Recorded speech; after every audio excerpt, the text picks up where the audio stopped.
So friends, आपका मेरे YouTube channel Chandrika Rao में स्वागत है। तो फ्रेंड, हम आज स्टार्ट करते हैं व्रत कथा। ये बहुत ही सरल है और बहुत ही आसान तरीके से आप इसको कर सकते हैं। तो फ्रेंड, आज इस कथा को हम आरंभ करते हैं। तो फ्रेंड्स, चलिए हम स्टार्ट करते हैं सोमवार की व्रत कथा। जो भी मेरे चैनल पे न्यू है, प्लीज़ चैनल को लाइक शेयर सब्सक्राइब ज़रूर कीजिएगा और बेल आइकन प्रेस कीजिएगा, जिससे कि मेरे अपकमिंग आने वाली ब्लॉग्स शॉर्ट्स आपको मिल जाया करेंगे चैनल में। तो चलिए फ्रेंड्स, हम आज का वीडियो स्टार्ट करते हैं। सोमवार व्रत कथा प्रारंभ। एक नगर में एक साहूकार रहता था। उसके घर में किसी चीज़ की कमी नहीं थी, परंतु वह पुत्र न होने के कारण बहुत दुखी था। पुत्र की कामना के लिए वह प्रत्येक सोमवार शिवजी जी का व्रत और पूजन किया करता था तथा संध्या काल मंदिर जाकर शिवजी जी के सामने दीपक जलाया करता था। उसके इस भक्ति भाव को देख कर एक समय माता पार्वती ने शिवजी जी से कहा, प्रभु, यह साहूकार आपका अन्यन भक्त है, बड़ी श्रद्धा से आपका व्रत और पूजन करता है। आपको इसकी मनोकामना पूर्ण करनी चाहिए। यदि आप ऐसा नहीं करेंगे तो मनुष्य आपका पूजन तथा व्रत क्यों करेंगे। माता पार्वती का ऐसा आग्रह देख शिवजी जी कहने लगे, हे पार्वती, इसके भाव में पुत्र न होने पर भी मैं इसको पुत्र की प्राप्ति का वर देता हूँ, परंतु वह 12 वर्ष तक ही जीवित रहेगा। माता पार्वती और भगवान शिव का यह वार्तालाप साहूकार सुन रहा था। इससे उसको ना तो प्रसन्न हुई और ना ही दुख हुआ। वह पूर्व की तरह शिवजी जी का व्रत और पूजन करता रहा। कुछ समय बाद साहूकार के घर में अति सुंदर पुत्र हुआ। साहूकार के घर में बहुत खुशी मनाई गई। साहूकार असलियत जानता था, इसलिए ना तो अधिक प्रसन्नता प्रकट की और ना ही किसी को भेद बताया। जब वह बालक 11 वर्ष का हो गया तो उसकी माता ने साहूकार से उसका विवाह करने के लिए कहा। साहूकार इसके लिए राजी नहीं हुआ।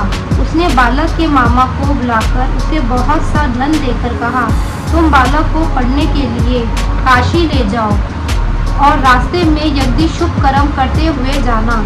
दोनों मामा भांजे यज्ञ करते, ब्राह्मणों को भोजन कराते तथा दक्षिणा देते काशी जी की ओर चल पड़े।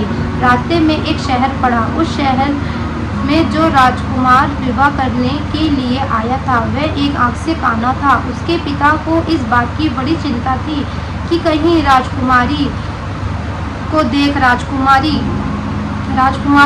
राजकुमारी तथा उसके माता पिता विवाह में किसी प्रकार की अड़चन पैदा न कर दे। जब उस सेठ के अति सुंदर लड़के को देखा तो मन में विचार किया कि क्यों न 2-4 के समय इस लड़के से वर का काम चलाया जाए। ऐसा मन में विचार कर राजकुमार के पिता ने उस लड़के और उसके मामा से बात की। वे राजी हो गए। फिर उस साहूकार के लड़के को वर के कपड़े पहनाकर तथा घोड़ी पर बैठाकर कन्या के द्वार पर ले गए। सभी कार्य बिना किसी विघ्न के पूर्ण हो गया। राजकुमार के पिता ने सोचा कि यदि विवाह कार्य भी इसी लड़के से करा लिया जाए तो क्या बुराई है। ऐसा विचार कर लड़के और उसके मामा से कहा, यदि आप फेरों और कन्यादान के काम को भी करा दे तो मैं इसके बदले आपको बहुत सारा धन दूंगा। दोनों ने इसे स्वीकार कर लिया। विवाह कार्य अच्छी तरह से संपन्न हो गया। सेठ का पुत्र जिस समय जाने लगा तो उसने राजकुमारी के चूने के पल्ले पर लिख दिया, तेरा विवाह मेरे साथ हुआ, परंतु मैं जिस राजकुमार के साथ तुझको भेजेंगे वह एक आँख से काना है। मैं काशी जी पढ़ने जा रहा हूँ। सेठ के लड़के के जाने के पश्चात राजकुमारी ने जब अपनी चुन्नी पर ऐसा लिखा हुआ पाया तो उसने अपने माता और पिता सारी बात बताने के बाद काने राजकुमार के साथ जाने से मना कर दिया। राजकुमारी के माता पिता ने भी अपनी कन्या को विदा नहीं किया और बारात वापस चली गई। उधर सेठ का लड़का और उसका मामा काशी पहुंच गए। वहां जाकर उन्होंने यज्ञ करना और लड़के ने पढ़ना शुरू कर दिया। जब लड़के की पुत्र की आयु 12 साल की हो गई, उस दिन उन्होंने यज्ञ रचा रखा था। लड़के की तबीयत खराब हुई और प्राण निकल गए। जब उसके मामा ने आकर देखा कि उसका भांजा मृत पड़ा है तो उसको बड़ा दुख हुआ। उसने सोचा कि अगर मैं अभी रोना पीटना मचा दूंगा तो यज्ञ का कार्य अधूरा रह जाएगा। अतः उसने जल्दी से यज्ञ का कार्य समाप्त करवाकर ब्राह्मणों के जाने के बाद रोना पीटना शुरू कर दिया। संयोगवश उसी समय शिव पार्वती उधर से जा रहे थे। रोने और विलाप करने की आवाज़ सुनकर वे वहां पहुंच गए। उन्होंने पाया कि वहां एक लड़का मृत पड़ा था। माता पार्वती कहने लगी, महाराज, यह तो उसी सेठ का लड़का है जो आपके वरदान से उत्पन्न हुआ था। शिवजी ने कहा, हे पार्वती, इसकी आयु इतनी ही थी। तब पार्वती जी ने कहा, प्रभु, इस बालक को और आयु दे दो, नहीं तो इसके माता पिता तड़प तड़प कर मर जाएंगे। माता पार्वती के बार बार आग्रह करने पर शिवजी ने उसको जीवन का वरदान दिया। शिवजी की कृपा से वह लड़का जीवित हो गया। शिवजी और पार्वती जी कैलाश पर्वत को चले गए। शिक्षा पूर्ण होने पर वह लड़का और उसका मामा उसी प्रकार यज्ञ शुभ कर्म करते अपने घर की ओर चल पड़े। रास्ते में उसी शहर में गए जहाँ की राजकुमारी से लड़के का विवाह हुआ था। वहाँ आकर उन्होंने यज्ञ आरंभ कर दिया। उस लड़के के ससुर वहाँ के राजा ने उसको पहचान लिया और राजमहल में ले जाकर उसकी बहुत अवगत की तथा बहुत से दास दासियों सहित आदर पूर्वक अपनी राजकुमारी और जमाई को विदा किया। इधर साहूकार तथा उसकी पत्नी अपने पुत्र को सही सलामत लौट आया देखकर बहुत खुश हुए। जो कोई सोमवार के व्रत को धारण करता है अथवा इस कथा को पढ़ता या सुनता है, उसकी समाप्त मनोकामनाएं पूर्ण होती है तथा इस लोक में नाना प्रकार के सुख को भोगकर अंत में सदा शिव के लोक को प्राप्त होता है। सो फ्रेंड्स, ये थी 16 सोमवार की व्रत कथा। इस कथा को जो भी सुनता है, पढ़ता है, उसकी मनोकामनाएं सब तो पूरी होती है। आपने इसमें सुनी चुके हो और साथ में इसे सुनते टाइम में इसमें पुकारे भी भरे जाती है।